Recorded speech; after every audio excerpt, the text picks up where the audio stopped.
Hi there, my name is James Sawyer, Partner Solutions Consultant here at LastPass. Welcome to this micro demonstration focused on the LastPass end user experience. In this episode, we're going to take a look at installing the browser extension. Where do you go to get it? What are the supported browsers? And we'll show you quickly what it looks like when you're actually logging into the extension. Let's get started.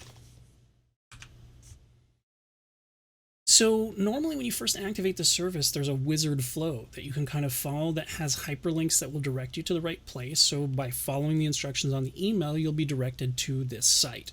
You can also go directly to this site at lastpass.com/misc_download2.php. This is going to give you all of the different extensions depending on the browser type or machine that you have that you're going to be using. So from here you can see on a Windows machine I have the options for LastPass for Chrome, the Windows installer for the desktop application, Firefox, Edge, Opera, or Chrome, like the full version of Chrome rather than just the LastPass for Chrome. On Mac, same thing, you have LastPass for Chrome or Firefox, Safari, Edge, Opera, and there's even an app for the Mac desktop experience as well.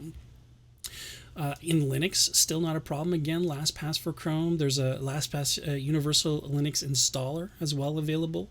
Firefox, Chrome, Opera, and lastly, on mobile, we offer an application either on Android or on the phone. Now, make sure when you're first setting it up that you're doing it from a computer, though, and then and if you click on either of these two downloads for the phones or mobile apps, it will just direct you to their reflective stores. So you might as well just go there and look for LastPass and download the application.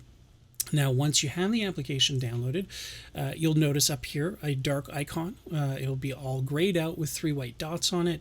That means you're signed out of the extension. So in order to access your stuff, you're going to want to click on there, and you're going to want to type in your password and click log on. And if you're like me and you have multi-factor enabled, you'll get a prompt to authenticate. And if I accept it, it will let me right into my vault, or will sign me right into my vault. And from here I can click on my vault and access all of my items as I normally would. Well, that brings us to the end of this micro demonstration. In this episode, we learned where to go to get the extension, the supported browsers, and how to log into the extension itself. Please watch our other micro demonstrations featuring the various features that are available in the LastPass business plans. This is James Sawyer. Thank you for watching, and we'll see you next time.